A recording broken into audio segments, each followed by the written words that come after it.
সম্মানিত ভাইরা, গণ অভ্যুত্থানের বাকবদলের দিন শীর্ষক আলোচনা সভায় উপস্থিত আছেন বাংলাদেশ জাতীয়তাবাদী দল বিএনপির স্থায়ী কমিটির সদস্য জনাব সালাউদ্দিন আহমদ, ছাত্র বিষয়ক সম্পাদক, খুলনার কৃতি সন্তান রকিবুল ইসলাম বকুল ভাই সহ ছাত্র দলের কেন্দ্রীয় দায়িত্বশীল বৃন্দ এবং বন্ধুপ্রতিম সকল ছাত্র সংগঠনের দায়িত্বশীল বৃন্দকে বাংলাদেশ ইসলামী ছাত্র মজলিস মোহতারাম কেন্দ্রীয় সভাপতি মোহাম্মদ রায়হান আলী ভাইয়ের পক্ষ থেকে আপনাদের সকলকে আন্তরিক শুভেচ্ছা এবং মোবারকবাদ জানাচ্ছি।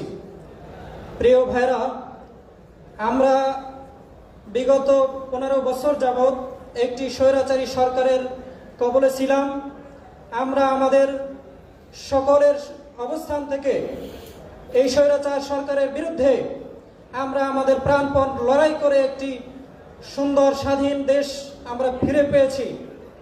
কিন্তু বিগত একটি বছর পার হলেও আমাদের এই জন আকাঙ্ক্ষার যে প্রতিফলন, মানুষ যে এদেশের ছাত্র সমাজ যে আকাঙ্ক্ষা নিয়ে এদের স্বাধীন করেছিল, সেই জন আকাঙ্ক্ষার প্রতিফলন এখন পর্যন্ত ঘটেনি।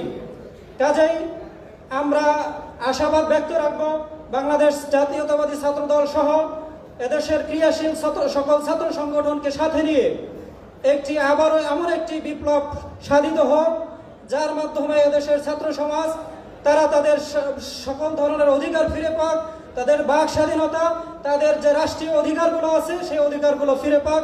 পরিশেষে সকলকে ধন্যবাদ জানিয়ে আমি আমার সংক্ষিপ্ত বক্তব্য এখানে শেষ করছি। নাসরুল্লাহ।